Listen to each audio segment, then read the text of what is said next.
Let's talk mental health as a young Christian. Faith is powerful, but also the struggles are real. How do we deal with all of that? Let's get into it.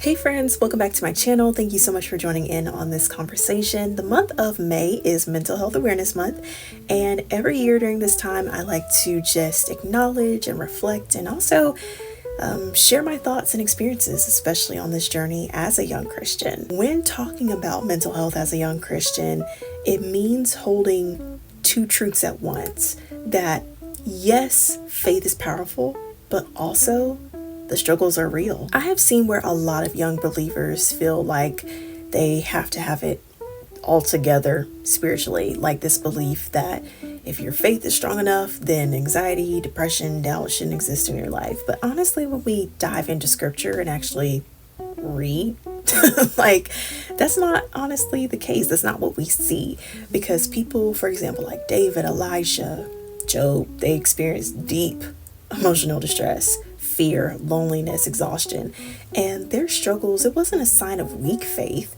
but it was rather just humanity, being human. And I feel like that's what some Christians struggle with. So here are some things that I have learned or discovered in this mental health journey as a young Christian, coming from teen years into adulthood. Number one, faith does not erase mental health struggles. You can love God deeply, genuinely, sincerely, wholeheartedly, like for real, and still feel anxious, overwhelmed, depressed. Mental health challenges can come from many places and spaces of trauma, stress, and even your environment. So it's not always just spiritual issues or something that you can just pray away. I'll give a personal example. My pop, he passed away 3 years ago from various illnesses. Prostate cancer, congestive heart failure, a rare muscle deterioration disease, and a host of other things, but I'll stop there. But in those first initial weeks, days, months, I mean, you're just trying to figure out life without someone who has always been there, and you've never known life without them until that point, as you are also somehow moving forward in daily life. Losing Pop, it didn't make me love God any less, because I knew that going to heaven was Pop's choice, that he was given by God. But still, the weight and reality of that decision is undeniably hard. And that's why I think grief is so hard for Christians, because it unleashes this sense of genuine, raw humanity. No, I don't want to hear they're in a better place. No, I don't want to hear, well, at least they passed peacefully and not tragically. Like all these cliches to minimize very strong emotions. Another thing is prayer is not the only tool. Although, yes, it is very important, but it is not the only tool. Prayer, reading scripture, worship, it's comforting, it's powerful, all the things. Yes, 100%.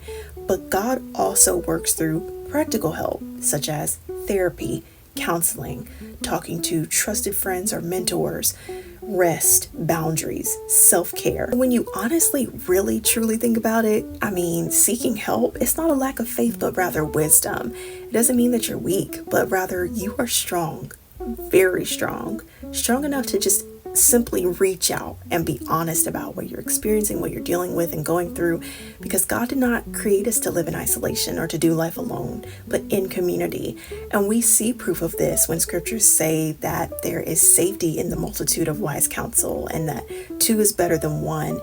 The community that God gives to us is so strategic and essential, because it's the people that God uses to bring consolation or solutions to the situations that we may be facing.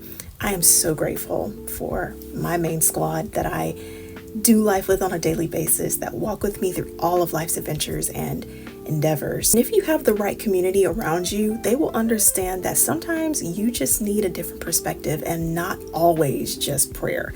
Because a lot of times we are so drained that we can't pray, or two, we've already prayed before talking to someone else about it. Another thing I have quickly learned and discovered in this mental health journey as a young Christian is that there is a danger of spiritualizing everything from especially people on the outside looking in.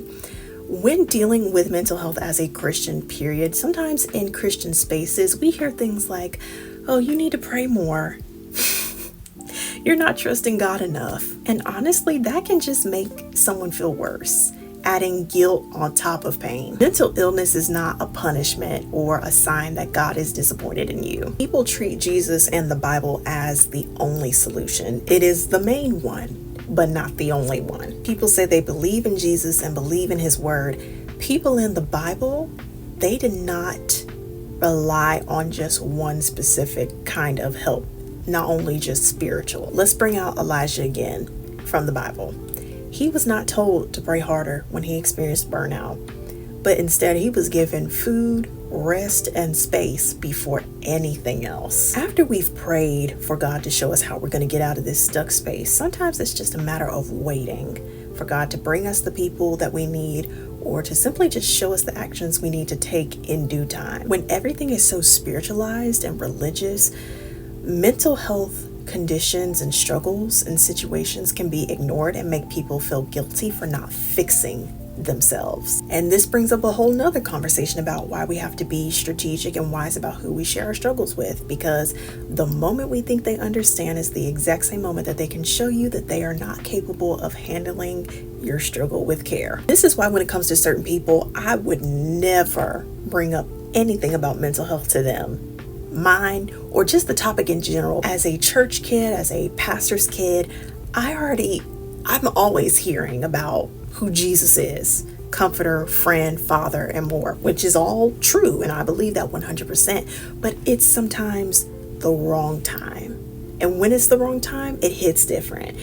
And some people are chronically, excessively religious. But all in all, what I've also discovered in this mental health journey as a young Christian, Jesus understands suffering. Hebrews 4:15 says that he is able to empathize with us in our sufferings and infirmities. And that didn't just mean physically, but mentally and emotionally, spiritually, socially. Jesus understood hurt. He took all of the hurt and sin of humanity and died for all of that.